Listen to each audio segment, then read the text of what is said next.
You're listening to the No Labels, No Limits podcast with best-selling author Sarah Boxx, where you get the inside scoop on the steps action takers and decision makers take to align their purpose to their principles and achieve their goals in business and life. And now, without further ado, please welcome your commanding coach with plenty of chutzpah and heart, Sarah Boxx.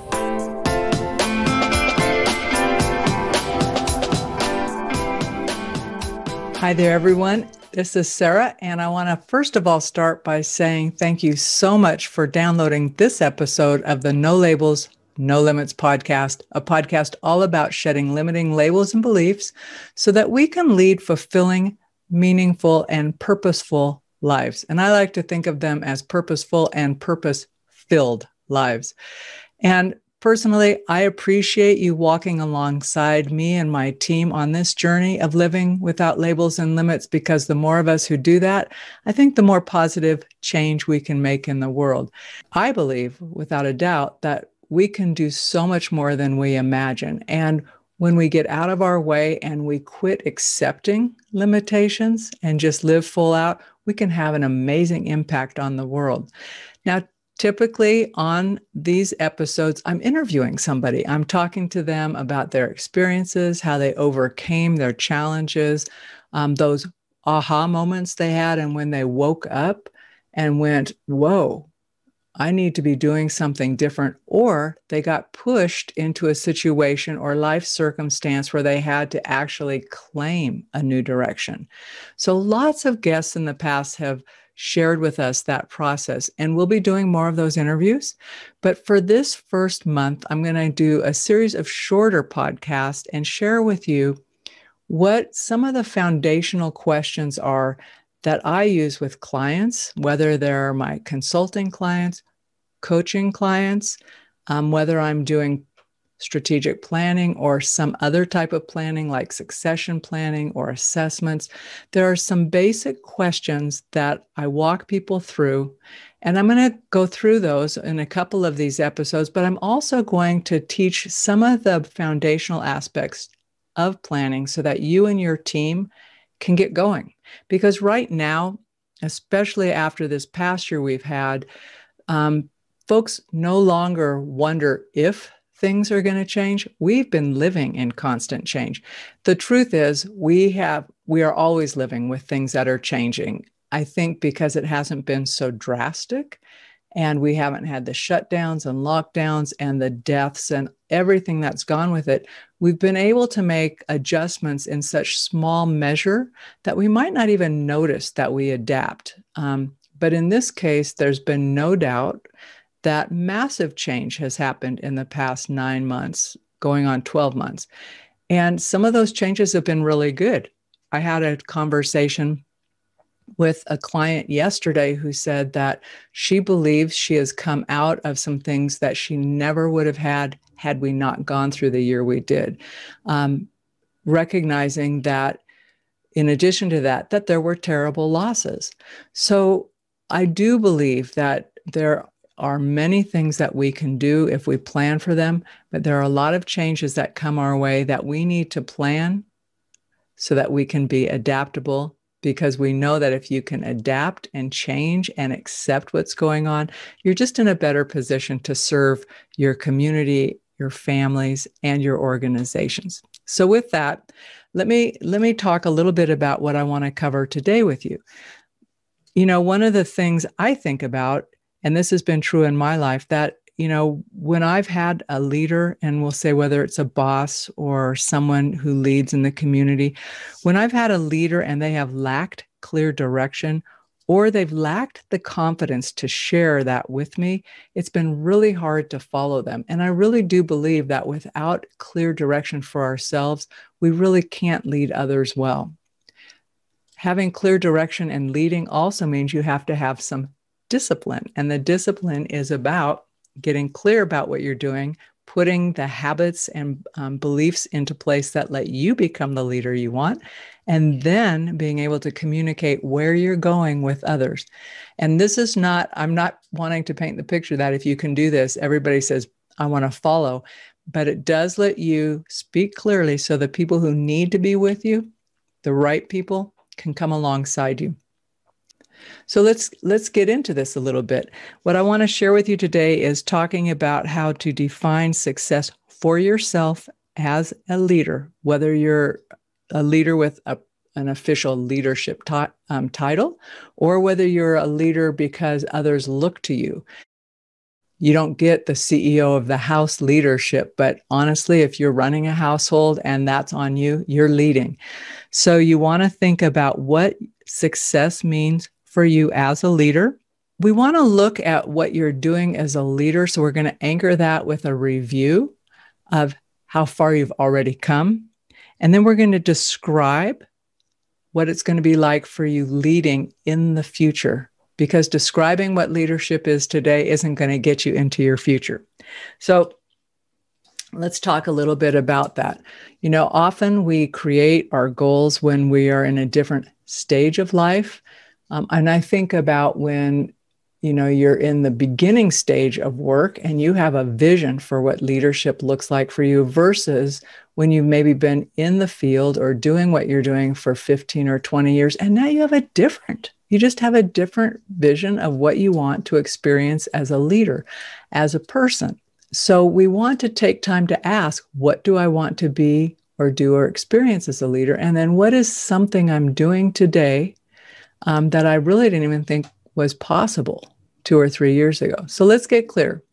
How do you define success for yourself as a leader? For me, part of leading was making sure that my team, and I'm speaking about when I was leading within an organization, that my team had the tools that they needed and that they felt really comfortable making decisions, that they knew the boundaries of the decisions they could make, and they frankly knew that because we were on the same page, if they made a decision that didn't go well, they knew that I had their back, basically, that I would be the person who would say, yeah, that's what we decided to do together. And I asked them to be in the front, or that was their role.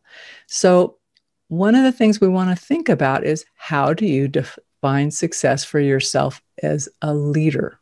If this is hard for you to imagine doing this, sometimes it's helpful to think about how would you describe the successful leader to someone else and then apply that to yourself.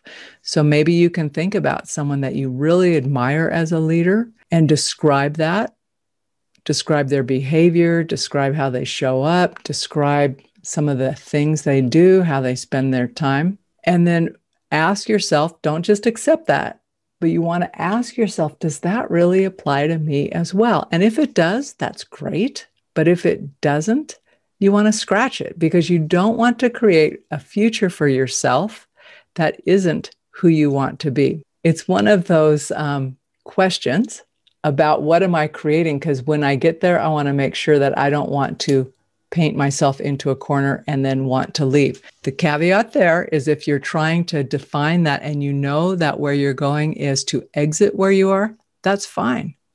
But right now we want to describe who you see yourself being as a leader. And part of that will be looking at, what do you want to do? So what kinds of activities do you see? What kinds of activities do you see yourself doing as a leader? Will you be meeting with people? Will you be creating art or content? What will you be doing as a leader? And then what do you want to experience? So some levels of success are measured in financial, right?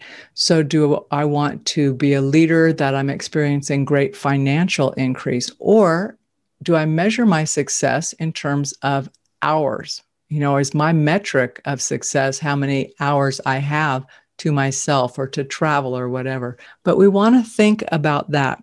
How do you define success for yourself? So after you've done that, then you want to take a step back. And here is where you're going to look at thinking about, what are you doing today as a leader that you did not ever expect you would be doing maybe 2 or 3 years ago. And one of the best examples of this was interviewing someone who one of the questions I asked her on the podcast was, if you met yourself She did a lot of networking. I said, if you met yourself at a networking meeting, what would you be surprised that you are doing today? What would just shock that person that you were 2 or 3 years ago because you're doing what you do today? And it was amazing because she goes, oh my God, 2 or 3 years ago, I didn't have the courage to be doing what I'm doing today. I really, made some changes and ended up in this place. So it's helpful to think about where you are today that you couldn't have imagined you'd be 2 or 3 years ago, maybe even a year ago, right? So how are you leading today in whatever capacity you lead? For me, I know one of the things I'm doing today that I did not ever think I would be doing is this. I didn't expect to be doing a podcast. I didn't expect to be hosting a podcast, running a membership group, and doing so much teaching. But here I am doing that. A few years ago, that was something that just didn't fit into my paradigm. The people I worked with and hung around with, that just wasn't something they did. So they didn't see it being of value. So it wasn't until I changed my expectations, decided what I wanted to do, and then kind of started reaching out and finding people in a different area to help me along the way that I started making tiny gains. And I'll tell you, today I look back and I think, wow, that what was really scary to me then, not so scary now. Ask yourself what you're doing today that you did not expect would be possible just a year or 2 ago, maybe 3. Then the third thing that I want you to think about is to ask yourself how you would describe your experiences. So this is a little bit different from describing the leader you want to become, but to really getting down and thinking about on a day-to-day basis to describe what an average day is like for you as the leader you want to be. Just imagine you're waking up. It's 6:30. So for some of you, that means you will have slept in. For others of you, you're thinking, oh my gosh, what am I doing getting up this early? But imagine that you're just waking up, you stretch, you yawn, you feel good, you put your feet on the floor. What do you get to do now? And what is your best day look like? You don't have to spend a lot of time on this, but think about it like, who are you talking to? How much time are you spending doing that? Are you inside or outside? Do you get to be with new people? Or are you working with a close-knit team? But just think about what is the kind of work or experiences you want to have as a leader. And don't limit yourself. Here's the trick with all of this. Try to think about answering the question of what will I be doing, but not how will I be doing it. The minute you hear yourself thinking about how can I do that, you've gone off track. So bring yourself back. So just so we get clear on this, today we're only looking at you as a leader, where you want to go, because before you start any planning process, you need to be really clear about what you're trying to create for yourself so you can bring other people along. So let me just go back to where we started today. We were talking about a leader without a clear direction and the confidence to share that direction will have trouble engaging others in their vision. So you might have the best idea, whether it's about planning or something else, but if you are not clear about what you're trying to create for yourself and what that looks like, you'll have a hard time explaining it to someone else. And you're one of the people you need to explain it to. You want to be really clear about the experiences you want to have as a leader, and you want to anchor it in where you are today versus where you were just even 2 or 3 years ago, and what surprises you about what you're able to do today. I hope that's helpful and gives you some things to think about.